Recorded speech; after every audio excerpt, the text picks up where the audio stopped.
What's up, everyone? This is Dale from Upstate Bets and DFS. I'm here with my partner Reoz, bringing you guys this 9-game slate here on Friday. So we're back here in the NBA on Friday. We got some really good games here. I'm really excited to get to this slate. We got a couple teams that are getting depleted again. Unfortunately, I was just kind of hyping up how things are starting to get back to normal. But we have a Jazz team that's completely depleted.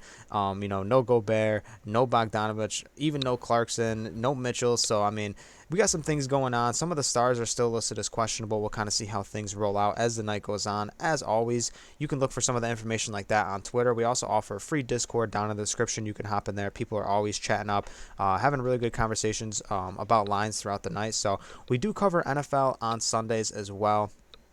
So you can look to our NFL video this weekend. We do cover the NBA Monday through Saturday. And if you haven't played Prize Picks before, you can sign up using promo code UPSTATE. That'll give you a 100% deposit match on your first deposit up to $100. So if you deposit 100, you get 100 back to play with. You can even do 25, 50, 75, whatever you want to do. They'll match that up to $100. So very simple way to play. You take over and unders on player props. You can string it together with multiple different sports in multiple different categories, college sports, esports. So fun way to play. You're in the right hands here over in Upstate Bets. We do offer some Patreon content, and Rhea's going to tell you about that.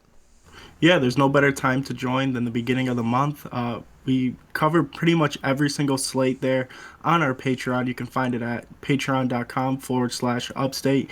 If you're ever wondering what we're really on when the night kicks off, we have a bunch of write-ups, all of our plays right on there. We cover NBA Monday through Sunday, every single NFL slate from Saturday, Sunday, Monday nights, and especially now that NFL is kind of gearing towards playoffs. I mean, it's just no better time to join. And like I said, patreon.com/upstate, and it will also be in the link in the description. Yeah, we also did a little bit of like rebranding on the channel a little bit. If you haven't noticed, we do have our new logo. Reoz was behind the scenes working on that. So let us know what you think about the kind of the new logo and the new banner we got cooking. We're super excited to get the opportunity to have that. I think it looks pretty nice. I think both of us on there, it meshes well. I think it looks good. So let us know what you think about that in the description. Actually in the comment section, as I should say. And then let's get rolling on this video, man. So in the points category, we got the San Antonio Spurs team. We got no Derek White. We got no Keldon Johnson. We got some injuries going on over there. Philly looks relatively healthy. So anyone you're going to here in these like 7 o'clock games? I'm not going to be really on anybody in that Philly Spurs game in points, but definitely the 740 game. I'm definitely on Bobby Portis. Just the guys that they roll out down low for Brooklyn and Claxton and LaMarcus Aldridge. I feel like Bobby Portis he hasn't been hitting as of late. 1 out of the last 5, but I kind of like that. He's due for a big game, and this should be pretty close if Giannis does play. We know there is no Drew Holiday, so that could also give Portis here a little boost in his usage. So at 14.5, it just looks like a really good line for me. Yeah, I think he looks pretty good. Like you said, I think he's due for a big one. Someone like Durant, who's been playing super well, he usually plays good, in a big game like this. So I like Durant here as well. I know 30 seems really high. They're back and forth with Kyrie in the lineup, not in the lineup. Obviously, it's home today, so Kyrie's not going to be playing. And then for these Toronto guys, I think this game is really going to blow out with how depleted Utah is. I'd rather get to some Utah lines. We'll kind of see what kind of unfolds for them, but really all these guys are kind of mesh for me. Van Fleet's probably been playing the best in the points category, but nothing really I'm looking to there. I want to talk Anthony Edwards, man. Been playing really well as of late. 28 against the Clippers, 38 against Denver.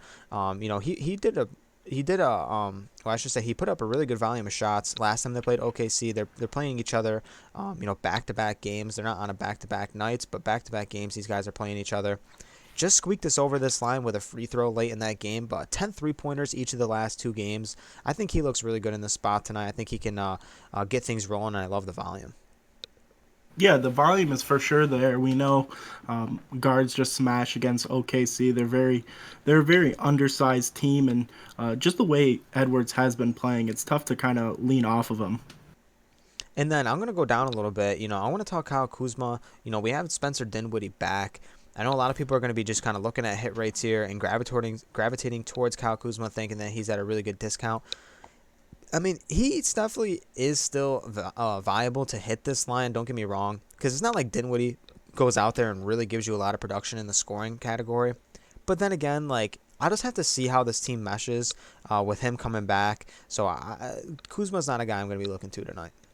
No, but definitely the two guys around him, in DeMar DeRozan and Zach LaVine, are definitely in play here tonight. We just seen these guys just absolutely explode. I mean, with LaVine, you get a little more of that 3 point upside, which kind of helps out the scoring. But DeMar DeRozan has been shooting the ball very well as of late. We know both of their volumes are off the charts. They take upwards of 20 shots a game, and with DeMar DeRozan kind of shooting the three a little more often and just kind of streaking as of late, I'm kind of leaning more towards DeMar DeRozan. He's definitely a lot more of a steady play than Levine, but both of them, if you want to get that point discount with Levine, I don't mind it, but I'm definitely leaning a little bit more towards DeMar DeRozan.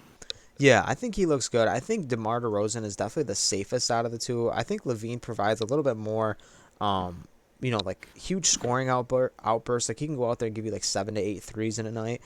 So I think he looks good. I think both of them look good. They both popped off against Washington. Even Vucevic had a good game against Washington on New Year's Day. So I think all those guys look good. Ball wasn't in the lineup at the time, but even Kobe White had a big one against them. Scrolling down a little bit, we got the Cleveland guys here. They're playing in the late game. I think Jared Allen looks good again. I mean, he's at 17 and a half. Nurkic doesn't present a really, factor for me down there. I think Allen could still have his way. So I think Allen looks pretty good there tonight as well.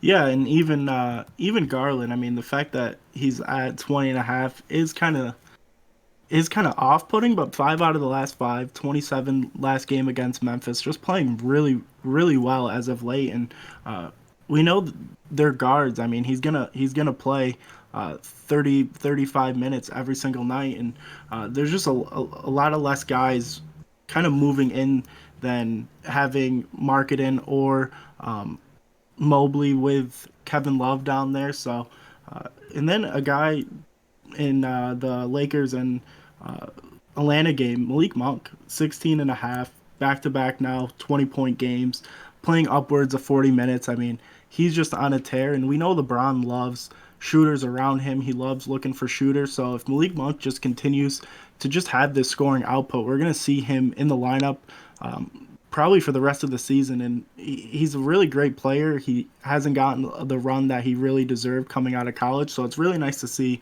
Malik Monk getting some run here and just playing really great basketball. Yeah, I agree. I mean, he's been shooting the ball so good. Really good games these last couple games, and the game against Houston, 25, just came off a really good game against Sacramento. So I think he looks really good here tonight. And then over in rebounds, man, I think that with no Gobert, I think a lot of these guys look good on Toronto. For me, I like Siakam a little bit more out of the bunch. Who are you on? Yeah, I mean, definitely do not mind Siakam, and even that 1.5 discount with Scotty Barnes, I don't mind. I mean, we know he's been very up and down as of late, just falling a couple of rebounds short in a couple of the games, but 3 out of 5 isn't bad. And we saw against Brooklyn, he had 12. I mean, I've been on Scotty Barnes all year. I think he's just phenomenal. And if you don't really like any of his points, his rebounds, you feel more comfortable taking his fantasy score, I definitely don't mind it. Yeah, and I think being the rookie here, I think he's going to get a majority of the run if the game does blow out. I think he's going to stay around 30 minutes, which looks really good, compared to the bunch, if it does blow out. I know Trent gets some good run even if it does blow out as well. So scrolling down a little bit, Towns had a good game against this Oklahoma City team last time out, 16 rebounds. Do I expect that same production tonight? I think he definitely could do it. I think it's not going to be as big as 16, but I definitely think he can get us there with 11 or 12 tonight, or possibly a push. But a push is still a win regardless. And at the bottom, man, anyone interest you here? We got Jared Allen, Evan Mobley, some guys that are known to grab a bunch of rebounds. So anyone down here interest you? Yeah, I mean, it's kind of hard to fade Jared Allen. I was on him against Memphis. He hit that. His line actually dropped to 9.5 before tip. I mean, if it drops down to 9.5 again, I'll definitely be all over it, but I don't really see that happening. But 10.5, we've seen what he's done so far this year, grabbing upwards of 16, 17 boards in a game. And with this Portland team, just how depleted it is, I definitely don't mind going right back to him here tonight.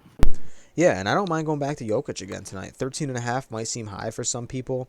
I was all over him when Gobert was out against Utah. He's still out tonight. Sacramento is very depleted in the front court too. No Metu, no Holmes. No one down there scares me or presents any challenge for Jokic in my opinion.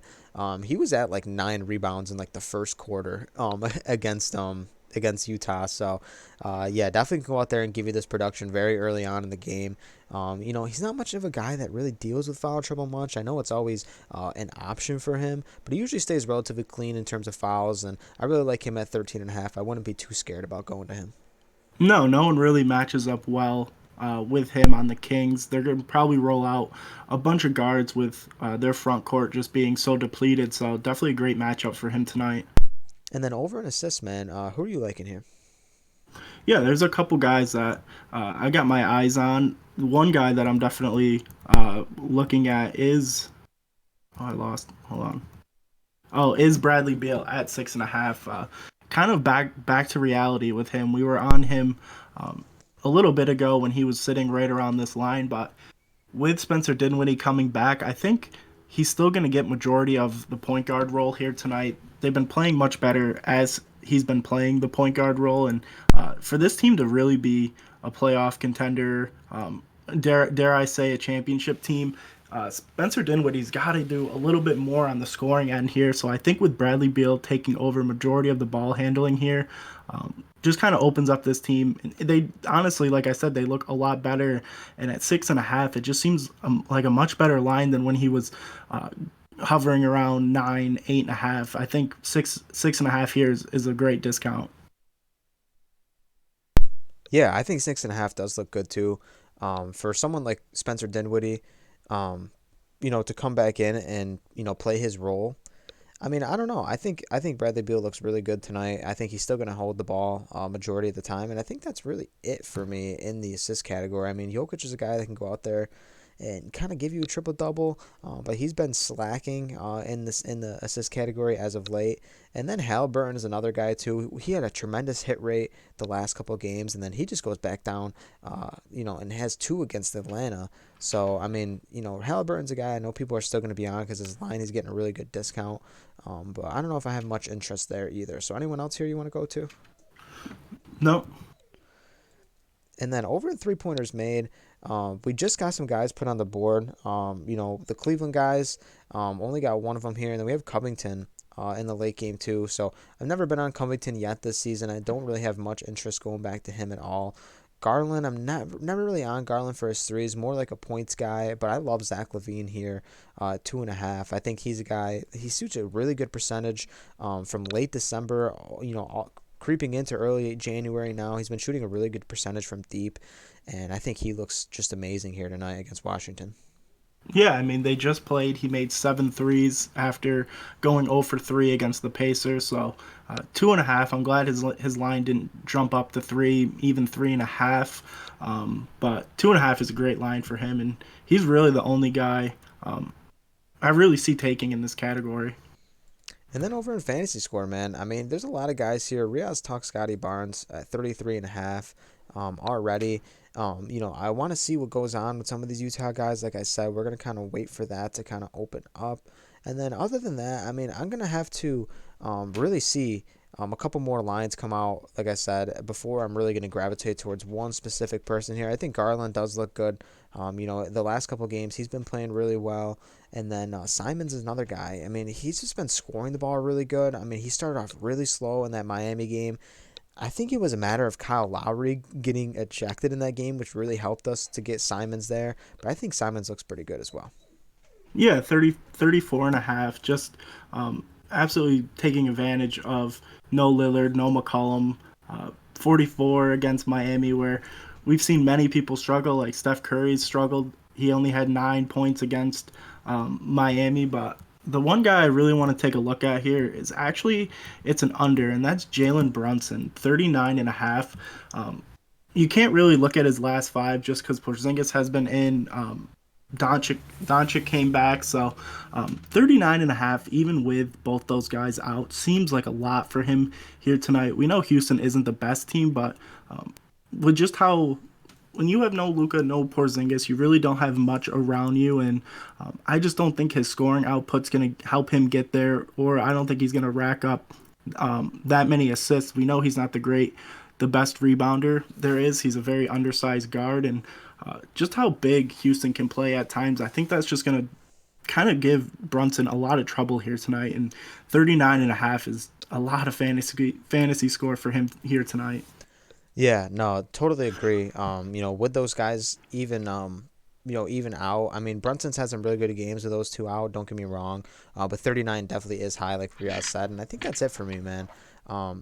Still waiting for some things to get out, but we're gonna get this video out a tad bit earlier than we normally have over the past couple weeks. We hope you guys have a really good night tonight. Like I said, we're gonna cover NFL tomorrow as well as our NBA slate. So let's smash this weekend. Let's start off the weekend hot, and let's get really let's hit these props, man. So thank you guys, and peace out.